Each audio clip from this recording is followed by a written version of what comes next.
Begin, though, with that new information coming out of the investigation into the deadly mass shooting in Uvalde, Texas. On Sunday, the House committee investigating the massacre released the most comprehensive report to date. Yeah, this new preliminary report offers a scathing critique of all agencies linked to the response. In the report's words, it was egregiously poor decision-making. That includes this moment, minutes after the gunman opened fire on 2 classrooms and a handful of officers retreated. Now, the report was released the same day as yet another mass shooting in America, this time at a mall near Indianapolis, where 4 people, including the gunman, were killed and 2 others were hurt. We have full coverage this morning. Coming up, we're going to talk to Texas State Representative Dustin Burrows, but we are going to start with NBC News correspondent Priscilla Thompson in Texas. Priscilla, good morning to you. So in an investigation that's really been clouded by misinformation, by finger pointing, this report attempts to take a more comprehensive look at the failures of the officers, the schools, social media, and more. What are some of the big takeaways here? Yeah, Joe, good morning. One of the biggest takeaways is just the sheer amount of law enforcement that was on scene as this event was unfolding. We're talking about some 376 officers, the majority of them state and federal law enforcement. And what we saw in this report is really spreading the blame across all of these different agencies. And I want to read part of that report. It says, quote, "At Robb Elementary, law enforcement responders failed to adhere to their active shooter training, and they failed to prioritize saving the lives of innocent victims over their own safety." The report also looks at the lack of a, quote, effective incident command. And what it says is that the school police chief, Pete Arredondo, who has taken a lot of heat over the past several weeks, may not have been in a position to establish command, and that officers should have seen that and established some sort of command. Someone should have taken over control there. And another really big piece of this report is all of the safety issues in and around the school. The fencing that the report says was inadequate, the exterior doors that were left unlocked, and also issues with the interior doors, including room 111, where the report says there was a faulty lock and that people knew that this lock was faulty and that it would take extra effort to get that door locked, and yet no work order was ever put in to fix that in the weeks leading up to this. So this report really focusing on a lot of different issues here and saying unequivocally that the void in leadership may have contributed to loss of life on that day. Joe, so Priscilla, just days ago, the community had to respond to the video that was released. Now comes this report. What is the reaction there in Uvalde? Yeah, people are angry. They want accountability, and they're saying, okay, now that this report is out here, what's going to be done about it? What's going to be changed? And speaking to several family members and people in the community over the past several days, folks aren't entirely sure that there is going to be that accountability. In fact, at yesterday's press conference, there was a man in the audience, and he shouted "cowards" as folks were speaking. And I spoke with that man after the press conference. He is the great-grandfather of Lexi Rubio, one of the victims from this tragedy, and I want to share some of our conversation. If you were to see Chief Arredondo right now, what would you say to him? Tell him he should go, give up the badge, the gun, grab a mop, go to the school and be a janitor. That way he can go and hide in the closet instead of having to go and defend the kids. He also said that this report means nothing, it changes nothing, and that is a sentiment that I've heard echoed by several people here. Strong words there by that great-grandfather. Priscilla, real quickly, I want to ask you, the mayor of Uvalde announced that the acting police chief for the city department's now on administrative leave. Real quickly, what do we know about that? That's right. His name is Lieutenant Mariano Pargas, and he has been placed on administrative leave as the city works to conduct its own internal investigation. The mayor said in that release that they are going to be looking at his actions on that day, whether he had a responsibility to take command of the scene, and whether or not he took any steps to do that or was able to do that. And so right now the city is waiting to get the statements that officers gave to the Department of Public Safety and gave to committee members during this investigation, and they're going to be looking at that information. And of course, the city already has all of this body camera footage, some 74 minutes that they released to the public overnight, again providing more insight into this frantic scene and what took place. Joe? Priscilla Thompson in Uvalde. Priscilla, thank you. For more now, we're joined by Representative Dustin Burrows. He's a member of the Texas House of Representatives and the chair of the Texas House Committee investigating the shooting at Robb Elementary. Representative Burrows, thanks so much for your time this morning. I mean, look, this report was hard to read. Frankly, it's hard to wrap your head around hundreds of officers being involved without more being done more quickly. I can't imagine what it's like for these families to get this information, but your committee has said this is the most comprehensive look at what happened that day. What was the most shocking part of this investigation to you? Well, let me put it this way. I think the morning of the shooting, everybody on paper looked like they were prepared, whether it was a school district with the written policies they had or law enforcement who claimed they had active shooter training and knew how to have a broad multi-agency reaction to something like this. And what we found throughout was those systems failed. And what I believe is because of the false sense of security the people of Uvalde had, and I believe those systems are likely across the entire state of Texas and the rest of the nation, and that's why we put this in such very much detail so everybody else can take a look at this as well. Representative, while you're speaking right now, we just were playing some of that surveillance video that was released, and it shows a lot of the officers seemingly just waiting in the hallway, and then also what was just playing there is where they're retreating, it looks like, from the sound of gunfire. I mean, I think a lot of reaction to this video has been, how is it possible that all of those trained officers' reaction was to head the other way? Is there anything in your findings that makes that make more sense? Did this come down to the lack of leadership? So, look, we have an expectation and we have standards for our officers. In an active shooter situation, they're supposed to go into gunfire or figure out a way to actually make entry and save lives. There were officers clearly in that hallway who knew or should have known that there were victims in that room that were either being killed or dying, and they should have done more. Our report is very clear. That was the expectation, and they failed to meet that standard. The impact on these families, of course, and the trauma on the community of Uvalde is impossible, I think, to overstate. First, I want to play something one of the victims' family members told us, and then we'll talk on the other side. Do you think there will be any accountability? Not really. Not what they should do to them. Which is Like I what? said, in my book, they should fire them and take their pension away and give it to the parents that lost kids and the ones that the kids are traumatized because they were wounded. Okay, that's what I think they should do. Beginning with the superintendent and ending with the school board, starting with the mayor, the city, most of the city council, and the cops. Now, Representative, yesterday at a news conference, I know you also said that any individual officer at the scene who didn't do more should be held accountable. Of course, we know nothing can bring back the lives lost, but what does justice, what does accountability look like in this case to you? No, I share the sentiments and I stand by those statements. Accountability is very important in this situation. It is my hope that this report lays out the facts and is the seeds and starting in the building blocks of getting us to accountability and policy changes. And you're already starting to see at least, some modicum of that with, I think, a suspension here, recently in Uvalde by the mayor. I had the opportunity to meet with the families yesterday. I invited them to attend. We stood there. I stood there until they did not have any more questions for me about the facts. But I do believe now that we have a factual basis, you're going to start to see and want to see and need to see some accountability going forward. Representative Dustin Burrows, we appreciate your time this morning. Thanks for joining us. Just hours after the release of that Uvalde report, there was yet another deadly mass shooting. This time, shots were fired at a mall in the suburbs of Indianapolis. 3 people plus the shooter are dead this morning. Police say a man walked into the mall with a long gun last night and opened fire. NBC News correspondent Maggie Vespa has more on what happened.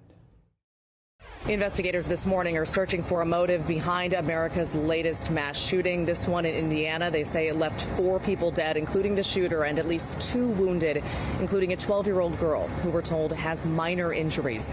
This one happened in Greenwood, Indiana. It's just outside of Indianapolis, specifically at Greenwood Park Mall. Authorities say the shooter opened fire inside the mall food court with a long rifle, and they say several rounds of ammunition. What sets this one apart, authorities say, is that the carnage was curbed by a good Samaritan, a 22-year-old unnamed man who authorities say had a handgun on him legally, confronted the shooter, and they say shot and killed him. Authorities are not releasing the name of the good Samaritan at this point. They're also not releasing the names of the victims or the name of the shooter for that matter, but police did call that good Samaritan, quote, the hero of the day. And the mayor of Greenwood released a statement thanking the good Samaritan, saying this person saved lives. Of course, this mass shooting comes in a string of mass shootings this summer, including in cities like Buffalo, Uvalde, and Highland Park. According to the Gun Violence Coalition, there have been more than 349 mass shootings in the U.S. this year. Back to you. All right, thanks, Maggie. Jury selection is set to begin today for the trial of former White House chief strategist Steve Bannon. Bannon has been charged with 2 federal counts of criminal contempt after refusing to comply with subpoenas from the January 6 investigative committee. He potentially faces up to 2 years in prison and $200,000 in fines. If found guilty, he would be the first person to be convicted for contempt of Congress in 48 years. Bannon has pleaded not guilty to all charges.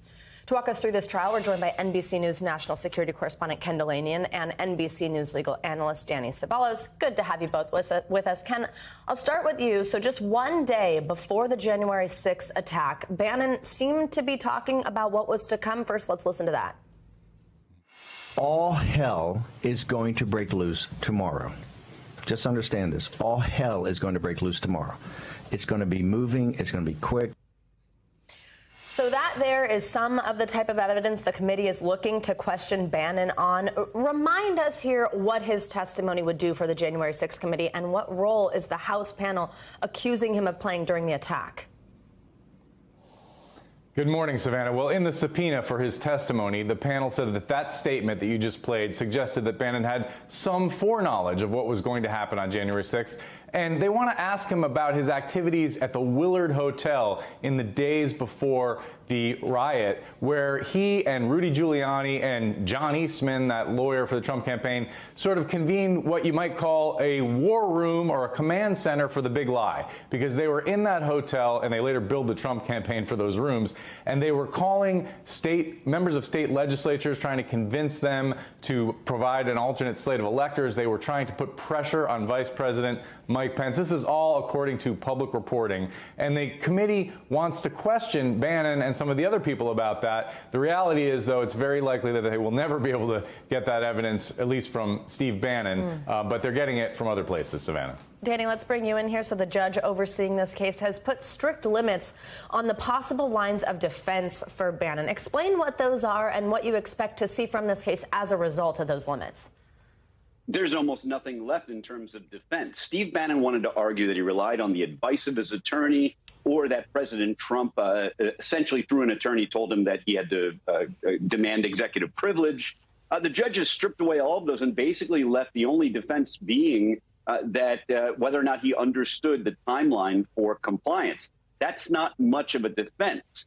But yet, look for Bannon's defense to argue that this is a kind of political prosecution, even if they can't explicitly say so, to kind of crowbar that in. Now, remember, criminal contempt is different from civil contempt. Civil contempt is about forcing someone to comply with the court's wishes. Criminal contempt is like any other crime. You're punishing something for what they did in the past. So, if you rob a bank and offer to return the money, that doesn't get you out of criminal charges. In this case, just because Bannon may have offered in the last few weeks to testify and show up for the committee, that's not going to exonerate him either. So he has a difficult path ahead of him, his defense. But had those defenses remained in the case, I would have given the defense here a solid chance of winning. Now, it's going to be tough. Ken, I want to ask you something about what Danny just mentioned. So Bannon's team recently informed the January 6th committee that he would now be willing to testify. Is that still the case? Could we still hear from him on this House committee now that his trial is no longer delayed? It seems very unlikely, Savannah. They haven't said whether that offer is still on the table, but a lot of legal observers believe the whole point of that was to try to influence the trial or postpone the trial. Bannon was unsuccessful in that. And to Danny's point, even if he's convicted of these charges, he cannot be forced to testify. And, while the charges do carry, they're misdemeanors, they carry a penalty of up to a year in jail each. No one has ever gone to jail for contempt of Congress. And, this prosecution is likely going to be very unsatisfying for people who want to get to the bottom of what happened on January 6th, because even if they convict Bannon, they're likely never to get his testimony, Savannah. And Danny, last quick question just to follow up on what you were saying. So Bannon says his conversations with former President Trump are protected by executive privilege. What does that have to do here? How does that come in, even with those sort of limits on things?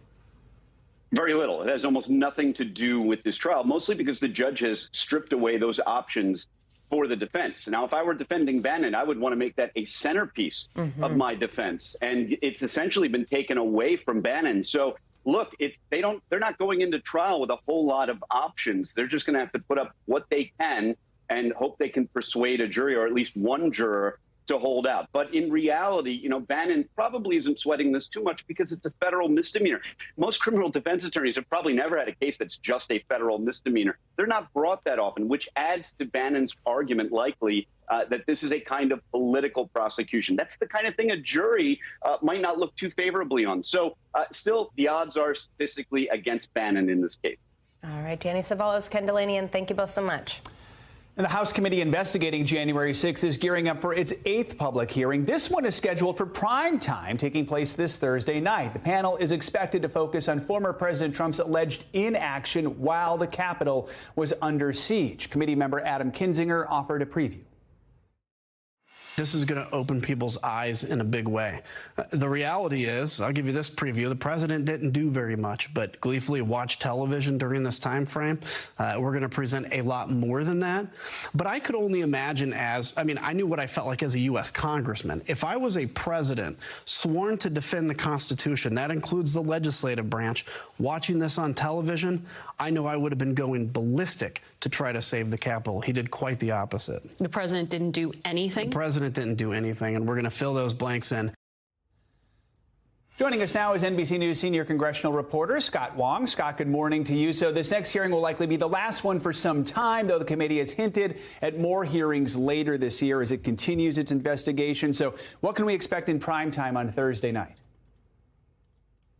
Good morning, guys. What we can expect in prime time is the committee really zeroing in on what they are calling the 187 minutes. Now, that is the time between the sign of the first violence that we saw at the United States Capitol on January 6th until the moment when former President Trump then told his supporters to go home and go in peace. So 187 minutes elapsed. The committee says they are going to provide greater details and really fill in that picture as to what was happening behind the scenes during that time, talking to individuals who were in the White House there. They're vowing to provide testimony from new witnesses at this hearing that we have not seen or heard from in the previous 7 hearings. And so, yes, they are saying that this will be the last hearing in this sort of tranche of 8 hearings that we've seen over the course of this June and July. But they are saying that there is a possibility that as they uncover more and more evidence, that they could decide to, in fact, hold additional hearings later this year. Scott, we know this House panel is very interested in getting those Secret Service text messages from January 5th and 6th that were apparently erased. The committee went so far as to actually subpoena the Secret Service last week. What's the latest there? That's right. Committee members Zoe Lofgren and Adam Kinzinger say they expect to receive some of these text messages as early as Tuesday. Tuesday is important because that's the deadline that they have given the Secret Service to hand over these documents.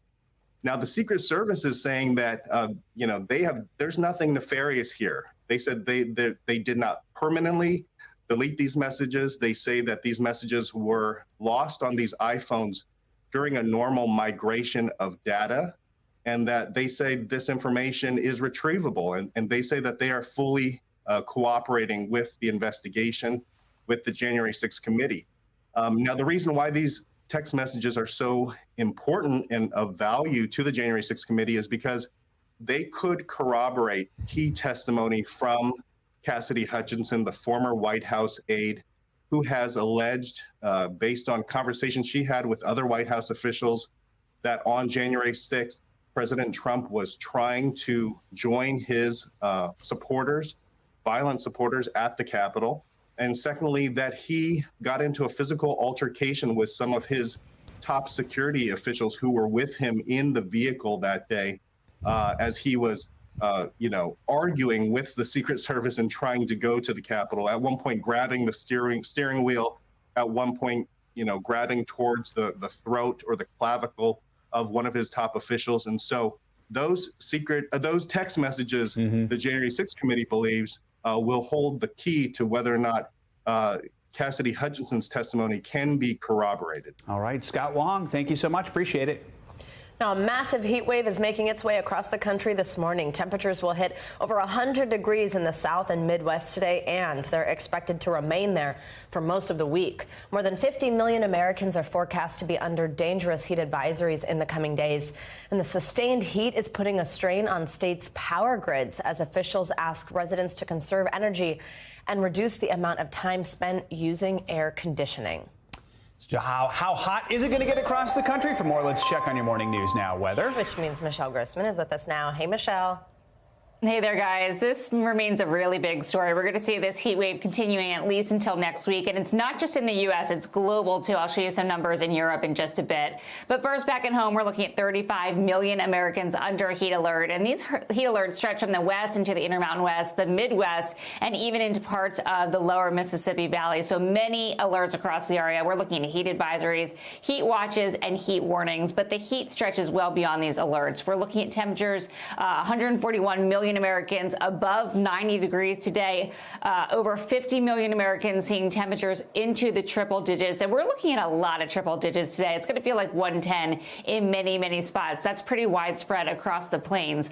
So looking at the temperatures for today, we're looking at 107 in Phoenix, 101 in El Paso, 101 in Denver. And then you get into the southern plains, Oklahoma into Texas. That's where we're seeing these draining temperatures day after day, still climbing into the triple digits. Dallas today, 109. 98 degrees in Houston. It's going to feel like 103. It'll feel like close to 100 in Minneapolis, and it will feel like 107, in Little Rock. And then tomorrow we're looking at temperatures into the triple digits once again in the central and southern plains. Oklahoma City, 109.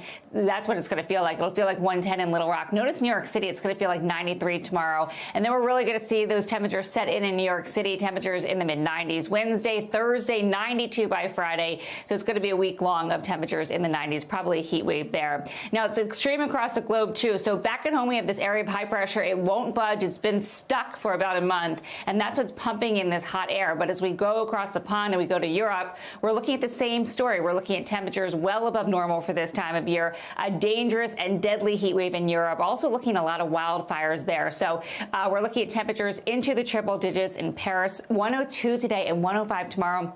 And you guys, we're looking at temperatures into the triple digits in London, too. So this is far-reaching. It's not just the U.S.